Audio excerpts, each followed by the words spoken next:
News 42 Kannada.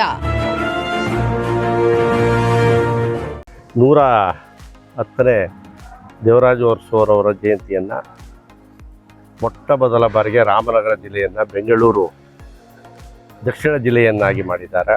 ಅದಕ್ಕೆ ನಾವು ಉಪಮುಖ್ಯಮಂತ್ರಿಗಳಾದಂಥ ಡಿ.ಕೆ. ಶಿವಕುಮಾರ್ ಅವರು ಭಾರಿ ಪ್ರಭಾವ ಬೀರಿ ಒಂದು ಜಿಲ್ಲೆಯನ್ನು ಮಾಡಿಸಿದ್ದಾರೆ. ನಾವು ಎಲ್ಲ ಹಿಂದುಳಿದವರ ಪರವಾಗಿ ಅವ್ರಿಗೆ ನಾನು ಒಂದು ದೊಡ್ಡ ಧನ್ಯವಾದವನ್ನು ಹೇಳ್ತೇನೆ. ಹಾಗೇ ಈ ಒಂದು ಬೆಂಗಳೂರು ದಕ್ಷಿಣ ಜಿಲ್ಲೆ ಮೊದಲನೇ ಬಾರಿ ಆಗಿದೆಯಲ್ಲ, ಅದರಿಂದಲೇ ಈ ಒಂದು 110ನೇ ಒಂದು ದೇವರಾಜ ಅರಸು ದಿನಾಚರಣೆಯನ್ನು ನಾವೆಲ್ಲ ಹಿಂದುಳಿದ ವರ್ಗಗಳು ಒಗ್ಗೂಡಿ ಒಂದು ದೊಡ್ಡ ಮಟ್ಟದಲ್ಲಿ ಇದನ್ನು ರಾಜ್ಯದ ಜನ ಬೇರೆ ಬೇರೆ ಜಿಲ್ಲೆಯವರು ತಿರುಗಿ ನೋಡಿ ಈ ಕಾರ್ಯಕ್ರಮವನ್ನು ಹಮ್ಮಿಕೊಳ್ಬೇಕು ಅವರು ಅಂತಕ್ಕಂಥ ಒಂದು ದೃಷ್ಟಿ ಇಟ್ಕೊಂಡು ನಾವು ಈ ಕಾರ್ಯಕ್ರಮವನ್ನು ಹಮ್ಮಿಕೊಂಡಿದ್ದೇವೆ.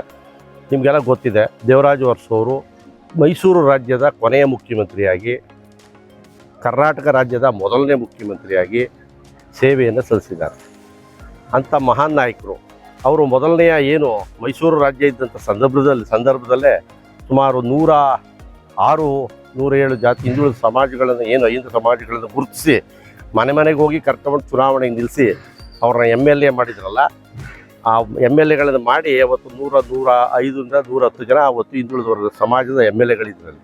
ಅಂಥ ಒಂದು ಧೀರ ನಮ್ಮ ಮಹಾನ್ ಮುಖ್ಯಮಂತ್ರಿ, ನಮ್ಮ ಮಾಜಿ ಮುಖ್ಯಮಂತ್ರಿ ದೇವರಾಜ ಅರಸು ಅವರ ಜನ್ಮ ದಿನಾಚರಣೆಯನ್ನು ಮಾಡೋದು ನಮಗೆಲ್ಲ ಸಂತಸ ತಂದಿದೆ. ಇದರಲ್ಲಿ ನನ್ನನ್ನು ಕೇಳಿದಾಗಲೂ ಸುಧಾ ನಮ್ಮ ಶ್ರೀಮತಿಯವರನ್ನ ಮಹಿಳಾ ಘಟಕಕ್ಕೆ ಹಿಂದುಳಿದ ವರ್ಗಕ್ಕೆ ಕೇಳಿದಾಗಲೂ ಸುಧಾ ಜಿಲ್ಲೆಯಲ್ಲಿ ಇದು ಹೊಸ ಜಿಲ್ಲೆ, ದಕ್ಷಿಣ ಭಾಗ ನಮ್ಮ ಬೆಂಗಳೂರು ದಕ್ಷಿಣ ಅಂತ ನಮ್ಮ ಡಿ.ಕೆ. ಸಾಹೇಬರು ಇದನ್ನು ಘೋಷಣೆ ಮಾಡಿದ್ದಾರೆ.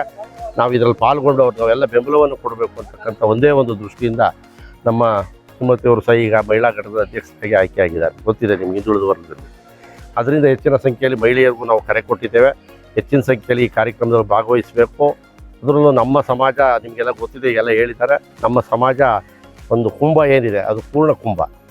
ನಿಮಗೆ 12 ಏನು ನಾವು ಜಾತಕದಲ್ಲಿ ವೃಷಭ ರಾಶಿ, ಕನ್ಯಾ ರಾಶಿ ಅಂತ ಏನು ಹೇಳ್ತೀವಿ, ಹಾಗೆ ಕುಂಭರಾಶಿ ಅಂತಕ್ಕಂಥ ಇತಿಹಾಸ ಇರತಕ್ಕಂಥ ಸಮಾಜ ಇದು. ಸೃಷ್ಟಿ ಪ್ರಜಾಪತಿ ಅಂತಾರೆ ನಮ್ಮನ್ನು, ಇಲ್ಲಿ ನಮ್ಮಲ್ಲೆಲ್ಲ ಕುಂಭಾರ ಅಂತಾರೆ. ಇದು ಒಂದು ಸೃಷ್ಟಿ. ಇಂಥ ಒಂದು ಅದ್ಭುತವಾದ ಕುಂಭಗಳನ್ನು ತಂದು 106 ಕುಂಭಗಳನ್ನು ತಂದು ಒಂದು ಮೆರವಣಿಗೆಯಲ್ಲಿ ಭವ್ಯ ಸ್ವಾಗತವನ್ನು ಮಾಡಿ ಎಲ್ಲರನ್ನೂ ನಾವು ಕರ್ಕೊಂಡು ಹೋಗಿ ಈ ಒಂದು ಕಾರ್ಯಕ್ರಮ ಅದ್ಭುತವಾಗಿ ನಡೀಲಿ, ನಮ್ಮ ದೇವರಾಜ ಅರಸು ಅವರ ಇದು ಅಂತ ಹೇಳಿ ನಾವು ನೆನೆಸ್ಕೊಂಡು ಹಿಂದುಳಿದವರು ಮುಂದಿನ ದಿನಗಳಲ್ಲಿ ಅವನ್ನ ನೆನೆಯಿಲ್ಲ ಅಂದರೆ ನಾವು ಯಾರು ಏನು ಮಾಡೋಕ್ಕಾಗಲ್ಲ. ಆದ್ದರಿಂದ ಎಲ್ಲ ಒಗ್ಗಟ್ಟಾಗಿ ಈ ಕಾರ್ಯಕ್ರಮವನ್ನು ನೆರವೇರಿಸಬೇಕು. ಈ ಕಾರ್ಯಕ್ರಮಕ್ಕೆ ದೇವರಾಜ ಅರಸು ಅವರು ಏನು ಹಿಂದುಳಿದ ವರ್ಗದ ಅಂತ ನಾನು ಹೇಳ್ತಾ ಇಲ್ಲ, ಎಲ್ಲ ಸಮಾಜಕ್ಕೂ ಅವರಿಂದ ಭಾರಿ ಹೆಲ್ಪ್ ಆಗಿದೆ, ಸಹಾಯ ಆಗಿದೆ. ಅದು ಎಲ್ಲ ಸಮಾಜದವರು ಈ ಒಂದು ಕಾರ್ಯಕ್ರಮದಲ್ಲಿ ಭಾಗವಹಿಸಿ ಈ ಕಾರ್ಯಕ್ರಮವನ್ನು ಯಶಸ್ವಿಗೊಳಿಸಬೇಕು ಅಂತ ನಾನು ಈ ಸಂದರ್ಭದಲ್ಲಿ ಕಳಕಳಿಯ ಮನವಿ ಮಾಡ್ತೀನಿ.